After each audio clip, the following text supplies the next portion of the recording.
L'actualité internationale sur e-Radio. Il est exactement 12h. Mesdames et messieurs, merci de suivre les programmes de e-Radio. Le journal Les Titres, c'est tout de suite. Les étudiants de la FASEG et l'administration ne parlent plus le même langage. À l'origine, le non-respect des normes du système LMD. Les apprenants menacent de paralyser le système. Sans lui, ouf de soulagement des pêcheurs guet-ndariens. Le Sénégal et la Mauritanie finalisent les accords. Ces pêcheurs peuvent donc reprendre service. Toujours dans l'actualité, prolifération des crèches à Dakar, la consultante petite enfance prône un meilleur cadre juridique et sécuritaire. Mariam Fall Gueye, vous l'entendrez dans ce journal. Dakar serait-il devenu un hub culturel? Nombreux sont des artistes étrangers qui tiennent des concerts. Pourquoi le choix de la capitale sénégalaise? Le sujet de notre dossier du jour à suivre dans ce journal. Dans la deuxième partie de ce journal, vous aurez l'actualité internationale. Le sport sera également au menu. La une des journaux parus aujourd'hui, passée en revue par Ousmane Gueye, va boucler cette édition. Journal présenté par Amina Tandong. La partie technique est assurée par Biran Sissé. Et nous sommes le samedi 22 décembre 2018. Bienvenue à tous. Bonjour à toutes et à tous. Le torchon brûle entre les étudiants de la FASEG, Faculté des sciences économiques et de gestion, et leurs supérieurs. Ils manifestent leur ras-le-bol, disent-ils, suite à la décision de l'administration de ne pas respecter les normes du système LMD, système qui prévoit 2 sessions au lieu d'une. Doudou Diouf, président de l'amicale de la FASEG, annonce un prolongement de leur grève jusqu'à la prochaine rencontre prévue ce lundi 24 décembre 2018. Il s'est prononcé en marge de l'Assemblée générale ce samedi dans les locaux de la dite faculté. Il est au micro de Aminata Ndiaye Sarr. Depuis le début de la semaine, nous étions en mouvement. Nous avions décrété 96 heures de grève. Et aujourd'hui, c'était 96 heures renouvelables. Aujourd'hui, samedi, on devait venir pour renouveler. Nous avons renouvelé pour 24 heures, mais non renouvelables, parce que le lundi, on observera une trêve pour ouvrir des fenêtres de négociation avec les membres de l'Assemblée de faculté. Oui, depuis le début, nous sommes toujours sur la table de négociation avec les enseignants, avec l'administration, grosso modo avec les membres de l'Assemblée de fac. Mais les négociations parfois donnent des fruits, mais des fruits très maigres. L'Assemblée de fac s'est réunie le 18 août et elle a pris 2 décisions. La première décision, c'est de faire du second semestre une session unique. Et l'autre décision, c'est de sanctionner des étudiants qui étaient en mouvement. La grève est un droit. Les étudiants étaient partis en grève. On ne peut pas leur donner un zéro collectif. On espère que la rencontre du lundi donnera quelque chose. Doudou Diouf, président de l'amicale des étudiants de la FASEG, qui s'exprimait au micro de Aminata Ndiaye Sarr, 12h03. Vous écoutez e-Radio sur la 90.3 FM Dakar. À Saint-Louis, les pêcheurs guet-ndariens vont reprendre du service. Les accords de pêche entre le Sénégal et la Mauritanie ont été finalisés pour une durée d'1 an. Ces pêcheurs vont bénéficier de licences leur permettant d'accéder au domaine maritime mauritanien. La correspondance de Momar Alisnian. C'est la fin du calvaire des pêcheurs guet-ndariens qui, depuis plusieurs mois, étaient au chômage à cause de l'interdiction qui leur était faite d'entrer dans les eaux maritimes mauritaniennes. Ces derniers viennent de pousser un grand ouf de soulagement suite à la signature d'accords de pêche entre le Sénégal et la Mauritanie. Ce protocole d'accord d'une durée d'1 an prévoit l'octroi de 400 licences aux pêcheurs sénégalais pour la prise de 50 000 tonnes de pélagique. Cependant, cette prise sera étroitement surveillée par des experts que la Mauritanie enverra au Sénégal pour superviser le débarquement des prises des pêcheurs sénégalais. De notre côté, la Mauritanie ne sort pas perdante de la conclusion de cet accord. En application des directives des présidents Sall et Ould Abdelaziz, les 2 ministres ont enrichi l'accord d'une clause permettant aux armateurs mauritaniens de louer des pirogues de pêche artisanales avec leur équipage sénégalais. Certaines usines mauritaniennes alimentées en produits brut par les pêcheurs sénégalais pourraient alors reprendre leur service de transformation de poissons. Saint-Louis, Momar Alisnian, e-Radio. Direction le bassin arachidier, campagne de commercialisation de l'arachide. Le ministère de l'Agriculture tire un bilan satisfaisant pour régler la facture due aux opérateurs. L'État compte injecter 15 milliards de francs CFA, nous dit Oumou Kalsoumba. Les indicateurs macroéconomiques de la filière arachide s'annoncent positifs selon Omar Sané, directeur de l'agriculture. Il tire d'ailleurs un bilan satisfaisant de la campagne de commercialisation de l'arachide lancée le 3 décembre. Dans l'ensemble, c'est une situation satisfaisante. On a plus de 18 000 tonnes de graines collectées près des huiliers. Donc c'est acheminé parce qu'il faut se rappeler qu'il y a des points de collecte qui font la collecte primaire et ensuite on l'achemine vers les huiliers. Donc ce qui est acheminé vers les huiliers aujourd'hui tourne autour de 18 000 tonnes. Donc ce qui est satisfaisant, après pratiquement 15 jours de collecte, les qualités aussi des graines constatées nous rassurent.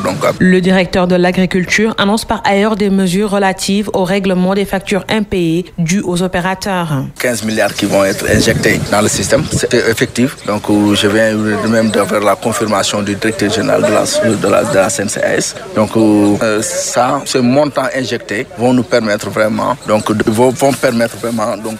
aux opérateurs de pouvoir disposer des financements nécessaires. Pour rappel, le prix du kilogramme d'arachide a été fixé à 210 francs CFA. Au niveau international, il est fixé à 187 francs CFA. Kalsoumba a noté également que la campagne de commercialisation de l'arachide a été officiellement lancée le 3 décembre 2018. Et nous restons à Kaolack, croisade contre les dérives sur les réseaux sociaux. Le mouvement Underground à l'honneur s'engage. Il compte sensibiliser les jeunes pour une utilisation à bon escient de la nouvelle technologie. Le mouvement se désole cependant du manque d'accompagnement des autorités locales. Ousmane Dem.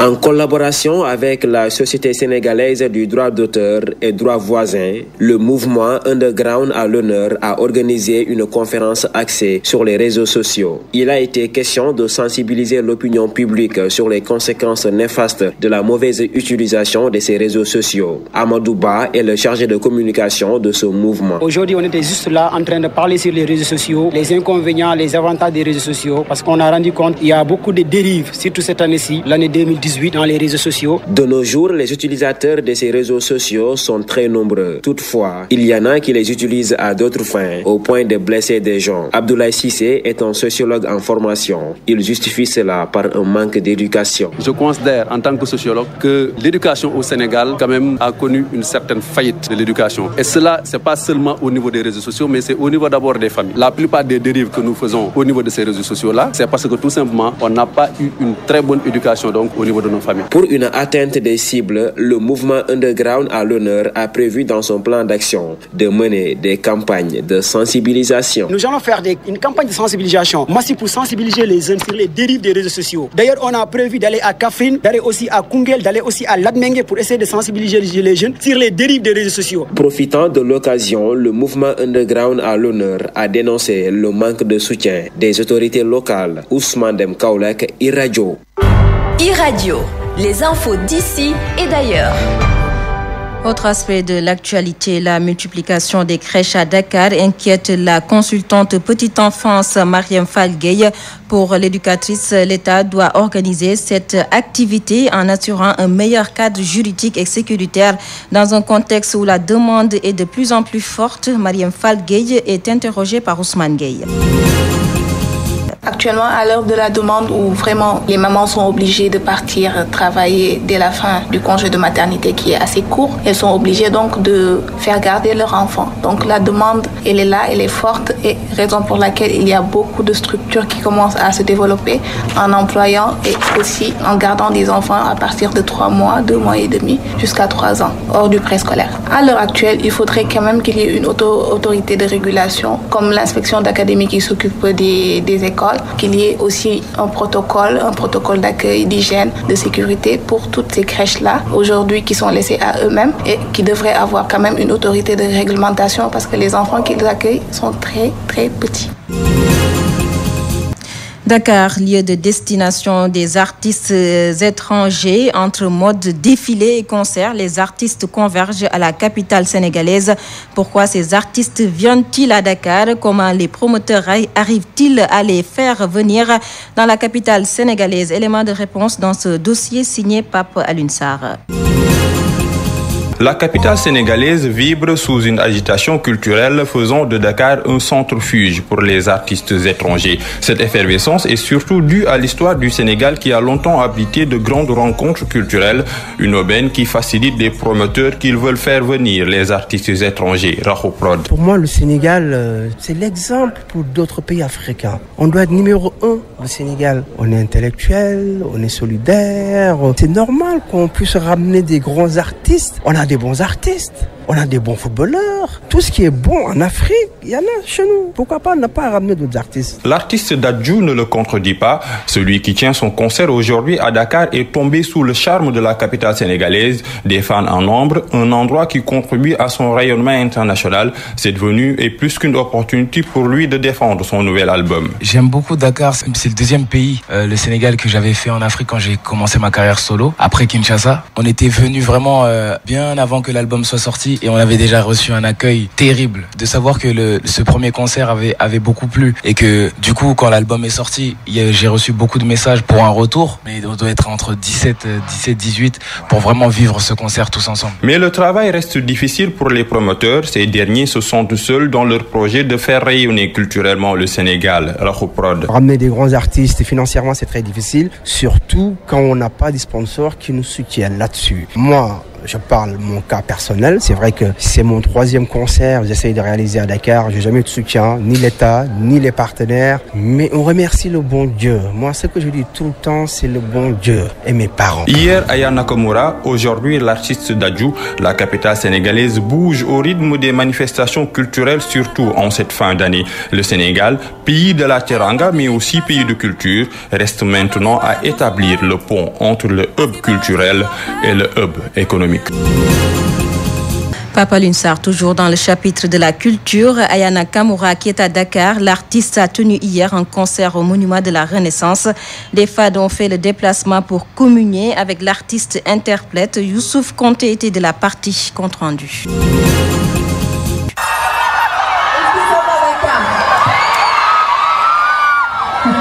C'est avec de vives voix qu'Aya Nakamura a été accueillie aux esplanades du Monument de la Renaissance. Devant un public venu nombreux assister au concert en live, la voix de Aya a plané au-dessus du dit monument. Elle tient en haleine son public et chante avec elle. Ça va faire simple, ok? Oh, Dja, y'a pas moyen, Dja. Tu vas dans Dakar, Dja, Jean. Dakar, baby, tu es tout. Oh, Dja, y'a pas moyen. Mati est une inconditionnelle de Aya Nakamura. Elle est toute joyeuse d'avoir vu son artiste préféré. Moi, je suis contente, je suis fière, et aussi parce que genre une artiste noire comme elle qui vient ici au Sénégal et qui a autant de succès, ça fait du bien quoi, de temps en temps de voir ça, parce que c'est très rare de voir une artiste noire, surtout d'origine d'Afrique et qui a eu le succès en France et qui vient ici quoi. Mati n'est pas seule parmi les fans de Aya. Certains enfants également apprécient les morceaux de l'artiste. Une mère de famille a sacrifié sa nuit pour permettre à ses enfants de voir l'artiste qu'ils ne voyaient qu'à travers la télévision. Alors moi c'est Valérie et je suis venue accompagner mes enfants, voilà. Ça fait plaisir aux enfants de venir la voir, donc j'accompagne mes enfants, c'est tout. Cependant, Aya Nakamura, attendue au Monument de la Renaissance à 20h, monte sur scène à 0h, ce qui n'est pas du goût de certains. On l'a vu à 0h et quelques. On était un peu déçus parce qu'il y a presque 4 heures de retard et tout. Toutefois, l'ambiance était bien au rendez-vous. Bon nombre de fans se disent satisfaits d'avoir assisté au concert de leur chanteur préféré. Youssouf Konté à 13h14. L'actualité sur la 90.3, c'est aussi ce qui se passe hors de nos frontières. L'actualité internationale sur iRadio. Gabon, Alexandre Barrot-Chamblier appelle au rassemblement de l'opposition avec l'absence prolongée du président Ali Bongo Ondimba. Alexandre Barrot-Chamblier est le président du rassemblement Héritage et Modernité. Il a donné hier une conférence de presse où il a renouvelé sa proposition de mise en place d'un collège mixte gouvernement-opposition en vue de s'enquérir à Rabat de l'état de santé d'Ali Bongo Ondimba. Mais au-delà du fond, l'objectif principal d'Alexandre Barrot-Chamblier et d'ordre tactique, se positionner en rassembleur de l'opposition et ravir à Jean Ping son leadership. Alexandre Barrot-Chamblier que nous écoutons sur la situation au Gabon. Qui dirige réellement notre pays, le Gabon? La Constitution, dans sa version actuelle, a concentré tous les pouvoirs de l'exécutif entre les seules mains du président de la République. Une grande interrogation, voire une incertitude demeure sur les capacités physiques et intellectuelles d'Ali Bongo Ondimba à exercer sa charge. Du reste, quel certificat médical dûment établi par une équipe médicale assermentée l'atteste? Est-ce que les uns et les autres mesurent les conséquences qu'encourt le pays à terme sur sa stabilité au plan économique, financier et social? Que vaut désormais la signature souveraine de notre pays dans un tel contexte d'incertitude généralisée?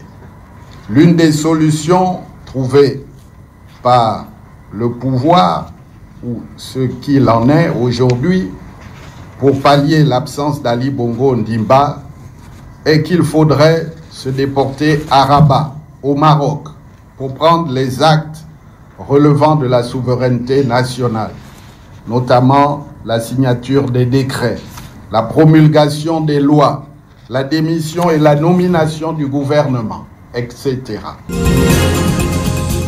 Élection en République démocratique du Congo, le camp de Félix Tshisekedi réagit au report des élections.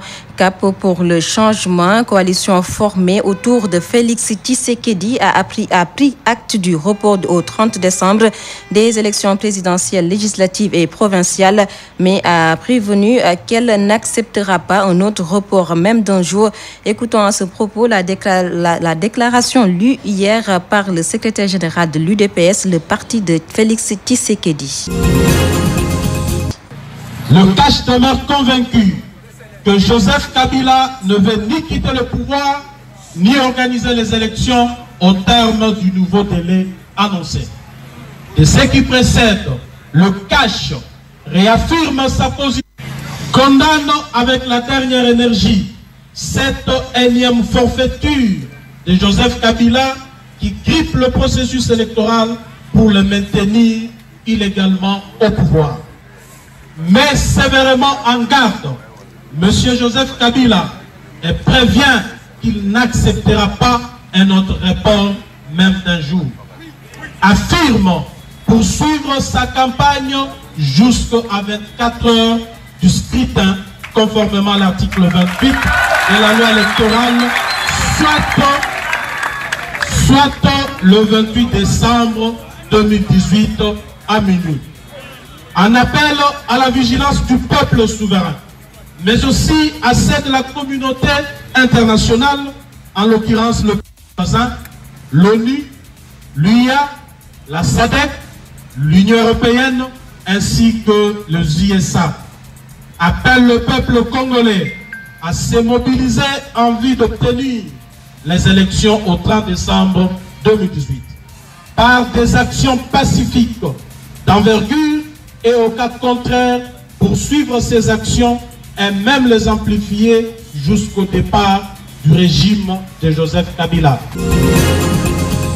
Et puis en bref, l'Union africaine a demandé au Burundi, deuxième contributeur de troupes de la force de l'UA en Somalie, AMISOM, de rapatrier 1000 soldats déployés dans ce pays d'ici le 28 février. Cette décision entre dans le cadre d'un programme de désengagement progressif de l'AMISOM. Actuellement, quelques 5400 militaires burundais sont déployés en Somalie, soit le deuxième plus gros contingent des 21 500 soldats de l'AMISOM. Derrière l'Ouganda, 6200 hommes. Le 30 juillet, le Conseil de sécurité avait retardé de 4 mois son plan visant à réduire de 1000 soldats les effectifs de l'AMISOM pour porter la mission à environ 20 000 personnels dans le cadre d'un désengagement progressif des troupes africaines appelées à être remplacées par une armée somalienne encore embryonnaire. La démission du contingent burundais devrait entraîner un manque à gagner pour les finances publiques burundaises. D'après le responsable de l'UA, l'organisation envoie tous les 3 mois environ $18 000, soit 15,7 millions d'euros à la Banque centrale du Burundi pour payer les soldes et la location du matériel militaire burundais, une somme qui est devenue l'une des principales sources de devises du pays sous sanctions de l'UE et des pays et de ses pays membres depuis 2016. Et nous ouvrons une nouvelle page. Le journal des sports de e-Radio. L'actualité sportive, programme week-end ce samedi à 16h. Le Jaraaf reçoit Wydad Athletic Club au stade Léopold Sédar Senghor. Match comptant pour les 16e de finale. Retour de la Ligue africaine des champions. À l'aller, le club de la Médina s'était incliné au Maroc sur le score de 2-0 pour une qualification au prochain tour. Les hommes de Malik Daf doivent marquer au moins 3 buts sans encaisser. Ligue 1 sénégalaise, 7e journée. Demain dimanche, le match le plus attendu va opposer le stade de Mbour à Mbour-Petite Côte. Le derby mbourois va se jouer au stade Caroline Faye de Mbour à 16h. 16h30, Sonacos reçoit l'AS Douane. Même heure, Casa Sport reçoit Dakar Sacré-Cœur. Le Teungueth FC sera en déplacement du côté de la Linguère de Saint-Louis. Et puis en Coupe CAF Génération Foot reçoit ce dimanche Hassania Agadir en 16e de finale. Retour, les Grenats ont été battus à l'aller par 2-0. Et puis, toujours en sport, la musculation, un exercice actuellement très prisé par les jeunes. Ces jeunes connaissent-ils les règles? Ont-ils besoin de moniteurs pour éviter tout risque de blessure? Un sujet de Seikou Seydi.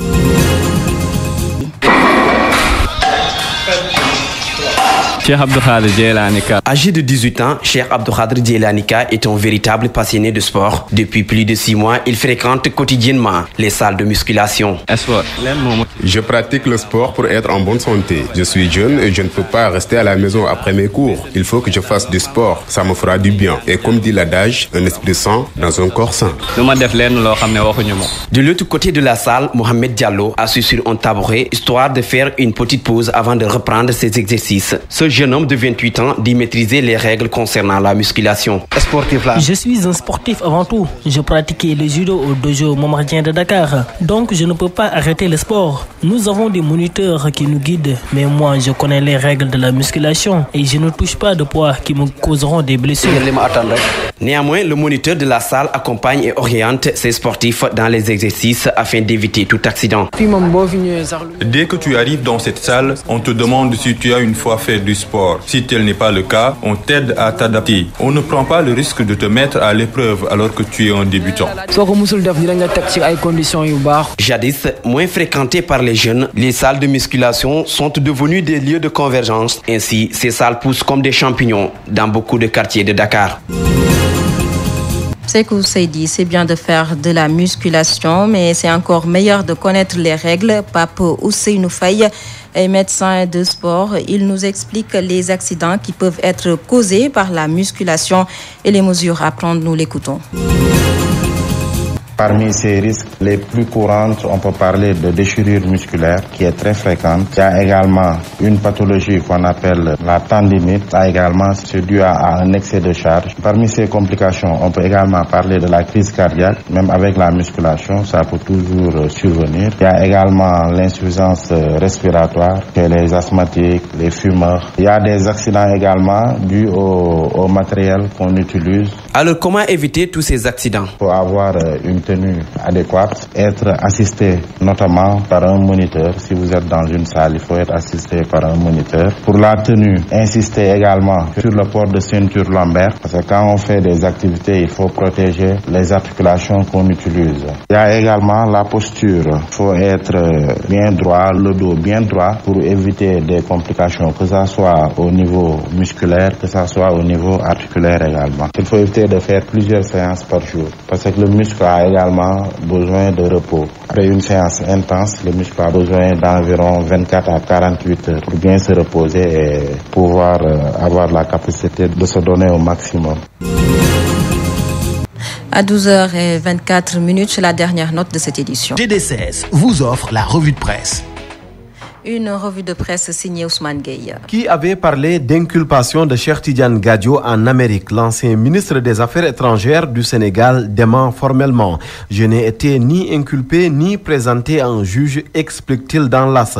Après avoir gardé le silence pendant plus d'un an, le leader du MPCL estime donc que Diotna qu'il prenne la parole pour apporter la bonne version. Cheikh Tidiane Gadio accuse certains médias d'avoir inventé un procès qui n'a jamais existé, d'avoir même poussé l'audace jusqu'à annoncer une date pour son jugement et qui devait se dérouler le 4 octobre de l'année dernière. A-t-il balancé le chinois Patrick O pour obtenir le blanchiment? Il n'en a jamais été question non plus. À la page 2 de Vox Populi, celui qui se dit exclusivement de nationalité sénégalaise précise que Macky Sall n'a joué le moindre rôle dans sa libération, que son soutien au chef de l'État en perspective de la présidentielle donc n'a rien à voir avec ses déboires chez l'oncle Sam. On retrouve ce passage dans l'Observateur selon qui Cheikh Tidiane Gadio se lave à grande eau et blanchit Macky Sall. Un grand oral, comme le dit Enquête, lors duquel le diplomate a aussi abordé la candidature de Karim Meïssa Wade. Il ne s'imposera jamais aux Sénégalais, croit savoir l'ancien ministre sous Abdoulaye Wade. Et si le fils est confronté aujourd'hui à des difficultés, c'est du fait en partie des agissements de son père qui voulait coûte que coûte faire de lui son remplaçant, explique encore le patron du MPCL, Louis Diotna. En revanche, notre enquête, la sympathie de Gadio va surtout à l'endroit de Khalifa Ababakar Sall. Karim Wade et le scrutin du 24 février, la presse en parle à la faveur d'une nouvelle sortie du candidat du PDS. Il plaide pour un vaste front autour de la coalition Karim président 2019. Dans Sud Quotidien, Wade fils accuse le président de l'APR de vouloir choisir ses propres adversaires. L'appel de Doha, repris par Enquête, vise surtout une alternance, une troisième alternance par les Sénégalais pour en finir avec le régime de Macky Sall. Une troisième alternance, les termes figurent également à la page 5 de Les Échos. Effet nouveau, relève le journal, Karim Meïssa Wade a décidé pour la première fois depuis son incarcération et son exil de parler de vive voix. Ce qui fait dire à Le Quotidien que après l'écrit, Karim passe à l'oral. Lui fait des oraux, plusieurs même. Il occupe la une de Le Soleil aux côtés de son homologue mauritanien. Le chef de l'État et son équipe signent enfin l'accord de coopération inter-État sur l'exploitation du champ gazier Grand Tortue Aïmeïm situé entre le Sénégal et la Mauritanie. Nous devons léguer à nos deux peuples une situation de prospérité partagée, assure le président sénégalais. Seulement, il faudra faire preuve de patience, souligne de son côté Sud Quotidien, puisque la première extraction ne devrait intervenir qu'en 2022. Paris, Tunis, Nouakchott, Saint-Louis, c'est un Macky Sall omniprésent dans Enquête. Enquête rend compte du déplacement présidentiel dans le nord du pays pour lancer les travaux de reconstruction de l'aéroport de Saint-Louis. Plus que l'aéroport de la vieille ville, ça concerne les aéroports du Sénégal. Le programme de réhabilitation des aéroports du Sénégal, va coûter 98 milliards CFA, annonce le président de la République, tout en précisant que nous en sommes au temps de l'action et non de la parole. Mieux, dans l'Observateur, Macky Sall soutient que les progrès sont visibles et même quantifiables. Visibles, oui, quantifiables peut-être. En tout cas, les albums se multiplient en ce mois de décembre, même finissant. De Respect de Youssou N'Dour à Terroir de Kumba Gawlo en passant par Symphonie de Wally Ballago, Vox Populi consacre un dossier dans sa livraison de ce week-end pendant que l'AS s'entretient avec Adiouza, celle qui se dit toujours dans les liens du mariage, se prononce sur son dernier album Mariage, commente sa nouvelle vie de maman tout en invitant les femmes à faire preuve de compréhension au sujet de la polygamie. GD16 vous a offert la revue de presse. Les étudiants de la FASEG et l'administration ne parlent plus le même langage. À l'origine, le non-respect des normes du système LMD. Les apprenants menacent de paralyser le système. Sans lui, ouf de soulagement des pêcheurs guet-ndariens. Le Sénégal et la Mauritanie finalisent les accords. Ces pêcheurs peuvent donc reprendre service. Prolifération des crèches à Dakar. La consultante petite enfance prône un meilleur cadre juridique et sécuritaire. Mariem Fall Gueye s'exprimait au micro de Ousmane Gueye. Dakar serait-il devenu un hub culturel? Nombreux sont des artistes étrangers qui y tiennent des concerts. Pourquoi le choix de la capitale sénégalaise? Le sujet de notre dossier du jour. Dans la deuxième partie de ce journal, vous avez suivi l'actualité internationale. Le sport était également au menu. La une des journaux paru aujourd'hui, passé en revue par Ousmane Gueye, a mis un terme à cette édition présentée par Amina Tandong avec la complicité technique de Biran Sissé. Restez à l'écoute de nos programmes. Il sera là, Hassan Gueye, à Hassan Top à 13h pour le journal en Wolof. Bonne suite des programmes sur la 90.3.